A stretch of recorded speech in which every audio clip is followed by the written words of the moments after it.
Profound political disunity. This was a key feature of the Roman Empire in its final slide to collapse. The shared values and consensus which had held the empire's core together dissolved, leaving petty fiefdoms to war among themselves for what power and swag remained. Today we have several types of political disunity. Superficially, the two political theater wings of the Demo-publicans stage a bitter partisan war over whose vision of the U.S. holds an increasingly enfeebled political power. But this is all theater and artifice. Neither wing has any vision or values of substance.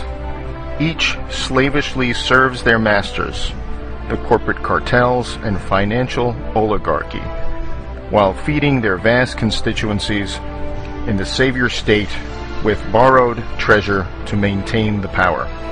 However, the real disunity is between a doomed status quo and those willing to deal with reality. Right now, those willing to deal with reality are few, but they have the distinct advantage of reality on their side, while the status quo has only propaganda, artifice, phony political theater, and empty promises.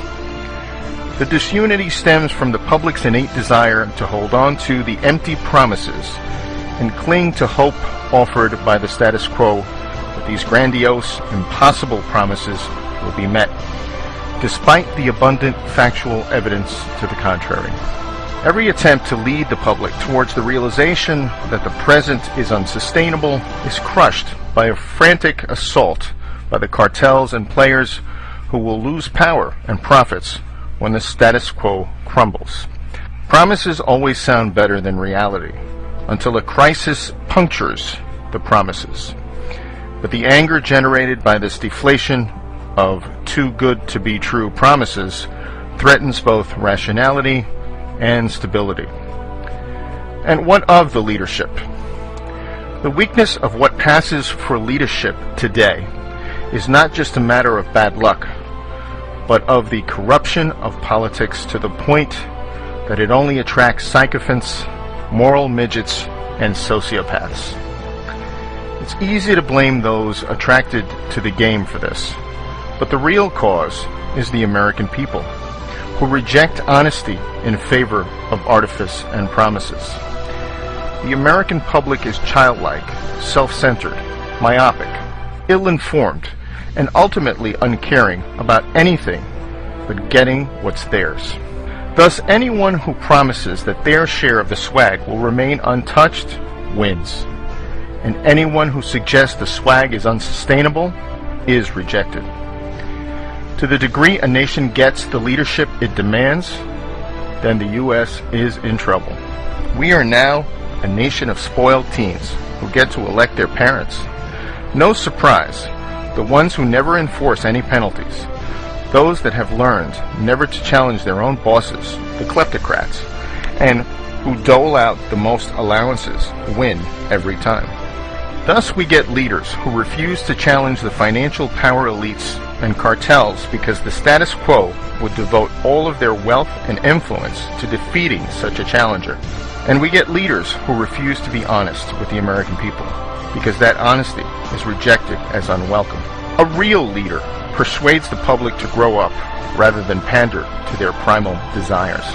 But such a leader would only have one term of office, let alone be elected at all. A funny thing happens when a nation allows itself to be ruled by kleptocrats.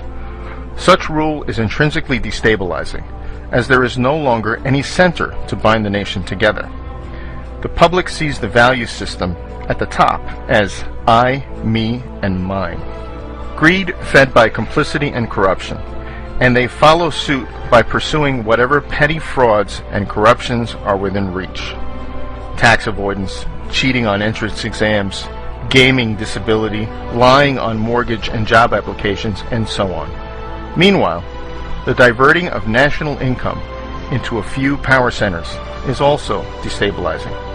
Central planning and market manipulation, as in the formation of bubbles, make things intrinsically unstable, as price can no longer be discovered by unfettered markets. As a result, imbalances grow until some seemingly tiny incident or disruption triggers a cascading collapse. The power elites can't bear to part with any of their power or wealth, so their resistance guarantees systemic collapse.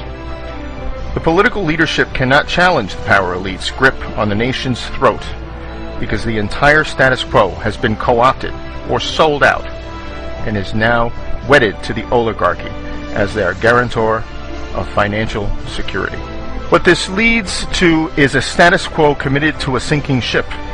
The very imbalances created by a financial elite and the enabling central planning doom the system.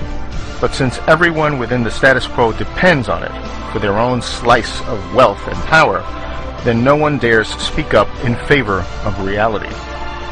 Complicity is the order of the day, but complicity can't stop the ship from sinking. Although it is unpopular to say so, some aspects of our morality in the U.S. have been corrupted as well by a societal desire for wealth and a focus on acquiring it above all things, and by a desire for political power masquerading as morality. Complicity and dependence erode the soul. Political and financial fixes alone can't fix the rot.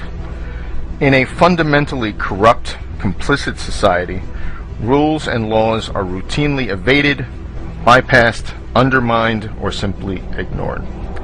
Making more rules fixes nothing if the rules are merely for show or only for the bottom 99% of us. The status quo and the public both refuse to deal with the reality and instead cling to the Titanic, demanding magical solutions that will keep the doomed ship from sinking. There is no such magic, of course, and so the ship will go down, and disorder will reign. It might take the shape of a financial crisis, such as devaluation or hyperinflation, or it might take a political crisis, such as a quiet coup by elites or an outbreak of resistance to the heavy-handed central state. At the outer boundaries of such disorder, then the nation could split apart or into permutations of civil war. The salient feature of instability is its unpredictability. The longer the nation waits to deal with unwelcome realities, the greater the eventual destabilization. What happens as a result of that inevitable destabilization will ultimately be up to us.